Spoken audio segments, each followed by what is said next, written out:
I was tagged by the Hillbilly Prepper Gals, who were two of the finest women on YouTube. And I still look like I got hay fever. I do have hay fever. Too bad the Prepper Gals didn't give it to me. Not so sure how my wife's gonna think about that. Like I said, I was tagged by the Prepper Gals. By the way, there's my EDC knife for ever since the Oh So Sweet came out. And then those people who think Kershaws are bad knives, look, this one's got a screw missing and it's still working. I'm a keychain guy, and you can see it's dirty. I don't care.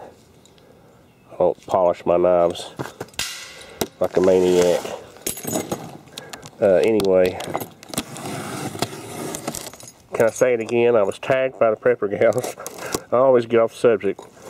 And if I can remember, my head's not straight right now, but I think the idea was, what would you do with an extra $100? And when they tagged me, I was like, well, gee, I don't have an extra $100, but I went out and sold my wife's wedding ring, and now I bought this stuff.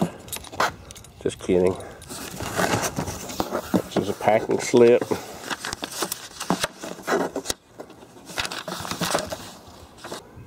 Yeah. If you saw my address, I don't care. I ain't gonna be here for long. That's really kind of one of my points about this video, is that we're living in a temporary housing situation until we build our next house, which is it's gonna be within a year or so. And I started thinking, wouldn't it be nice to have, water put back?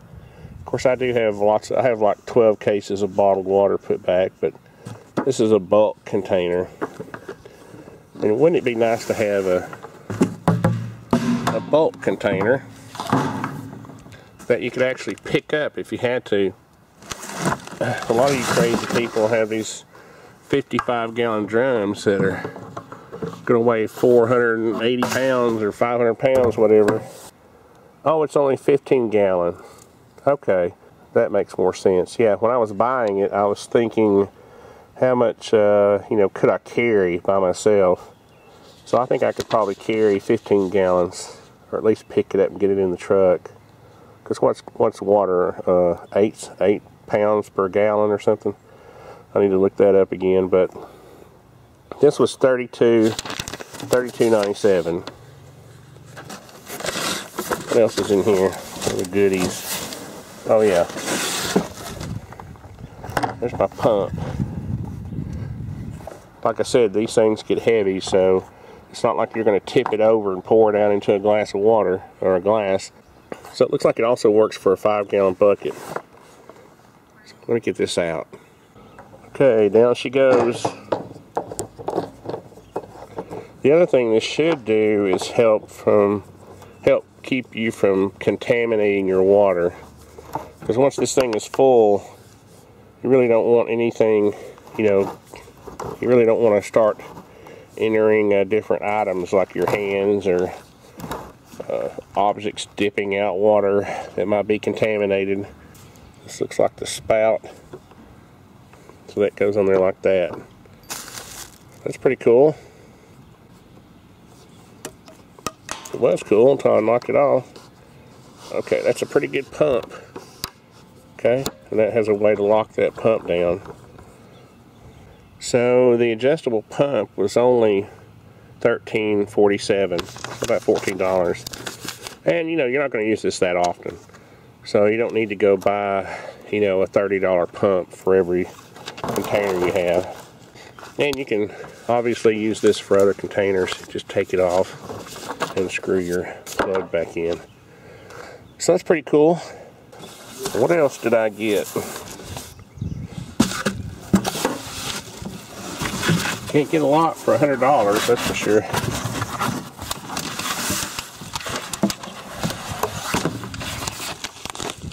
I think these are my oxygen absorbers. Oh yeah, I got a pack of 100, I think.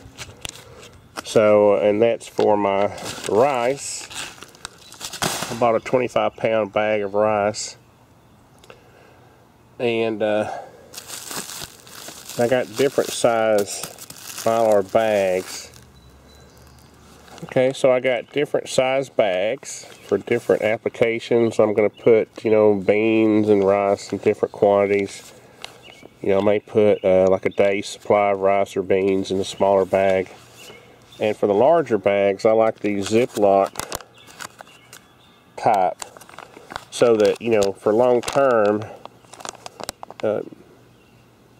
you can, you know, heat seal these. But for short term, like when you open it, you want to use it for, you know, on a daily basis.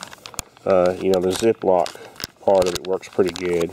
That way you're not heat sealing it every other day, which is hard to do because eventually you'll run out of room to heat seal it. So anyway, that's my stash. And by the way, there's your adapter for the 55-gallon drum for the pump. Okay, well, I got it all packed back up. Hoping that this weekend I'll be over this crud and I'll feel like bagging some rice. Oh, I also have to clean out the buckets, the drywall mud buckets, and get that all worked out. So if you guys are not subscribed to the Hillbilly Prepper Gals, they are some really fine gals. And obviously I'm going to put a link to their channel.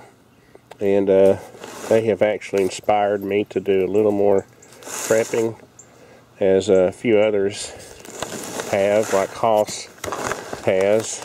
And you know, I had like a month's supply of water and food, but not really much long term. Of course, like I said, we're in a temporary housing situation, so it's not like I can plan. In the new house I'm going to build, I'm going to have like a not a safe, well, I guess it will be a safe room. It'll have concrete walls on four sides and a door, and then it'll pretty much be underground, and I'll be able to put back a lot of storage without having to worry about having to move it. So anyway, just check out the Hillbilly Prepper Gals. They're really cool chicks, and thanks a lot, guys. I'm going to enjoy this sunny afternoon in the 60s. Are you a good prepper dog? You're a good dog. Come here, Max. Are you a good squirrel dog? Squirrels!